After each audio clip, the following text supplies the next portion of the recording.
Hi students, welcome at KitKan Digital Learning. I am your SST teacher.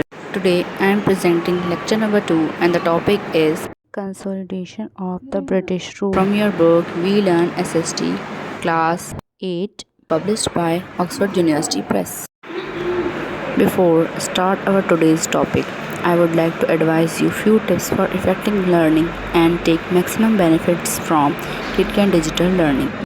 Number 1, like and subscribe channel so don't missing any video. Number 2, carefully listen and watch video from start to end.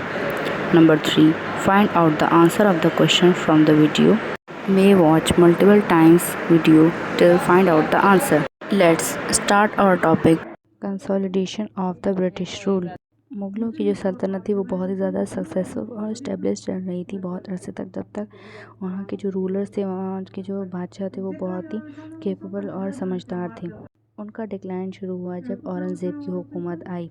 उसकी policies की वजह से और बहुत सारे reasons की वजह से मुग़ल्स का डिक्लाइन जो है शुरू होने लग गई।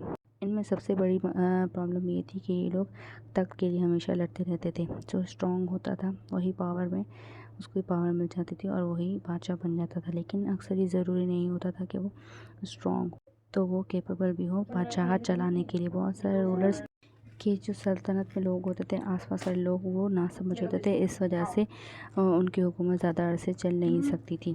कुछ रूलर्स जो होते थे वो अपने पर्सनल इंटरेस्ट के लिए, अपनी पर्सनल दौलत वगैरह के लिए, अपने कंफर्ट के लिए, अपने ऐशो आराम के लिए सारा ख़जाना खाली कर देते थे। इन वजह से भी इनकी हुकूमत नहीं चलती थी। ब्रिटिश जो है वो इंडिया आए ट्रेडिंग के लिए जब शाहजहाँ की हुकूमत थी 1618 में। पहले उनकी जो थी वो एक्टिविटीज़ बहुत ही ज़्यादा लिमिटेड होती थी, तिजारत उनकी बहुत ही ज़्यादा लिमिटेड होती थी, लेकिन 1716 में जब फ़र्रुखसियार की हुकूमत थी तो उनको बहुत ज़्यादा लीगल राइट्स दे दिए गए थे, जहाँ से द ईस्ट इंडिया कंपनी शुरू हुई। तो ब्रिटिश स्लोली जो है वो पावर गेन कर रहे थे और हर चीज़ पर अपना कंट्रोल पा रहे थे। वो इस चीज़ का बहुत ही ज़्यादा फ़ायदा ले रहे थे और मुग़ल एम्पायर आहिस्ता आहिस्ता वो ख़त्म होती जा रही थी। उनका पावर बहुत ही ज़्यादा बढ़ता जा रहा था। ब्रिटिश ने जो है वो ये पॉलिसी लगाई कि वो रूल्स को डिवाइड कर देते थे। रूलर्स के अगेंस्ट, एक दूसरे के अगेंस्ट वो पॉलिसीज़ खेलते थे, जहाँ से वो लड़ाइयाँ शुरू हो जाती थी। ब्रिटिश जो है वो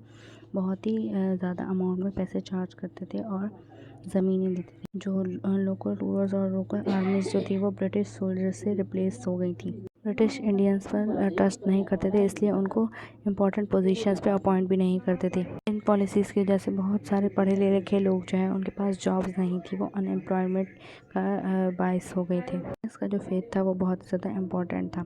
उनको रियलाइज़ हो गया था कि ब्रिटिश जो है वो यहाँ क्रिश्चियनिटी बहुत ज़्यादा प्रमोट कर रहे हैं। बहुत सारे स्कूल्स यहाँ खुले गए बहुत सारे सिटीज़ में। इन सारी पॉलिसीज़ की वजह से ब्रिटिश के ख़िलाफ़ बहुत ज़्यादा नफ़रत फैलती जा रही थी। इंडियंस जो थे वो बहुत ही ज़्यादा थक गए थे ब्रिटिश की अथॉरिटीज़ और उनकी अनफेयर ट्रीटमेंट की वजह से। उन्होंने अपनी इंडिपेंडेंस की स्ट्रगल स्टार्ट की और पहली वॉर जो इंडिपेंडेंस की हुई थी वो 1857 में हुई थी। इसमें बहुत सारे इंडियंस ने अपनी जानें गंवा दी थी। उसके बाद ब्रिटिश जो है वो बहुत ही बुरे तरीके से इंडियंस को ट्रीट कर रहे थे।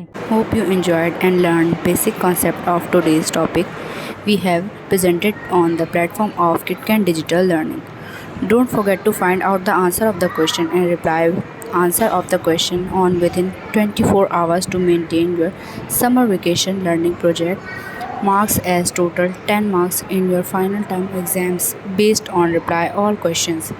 Hope to see you in next topic and learn more new concepts. Thank you and bye bye.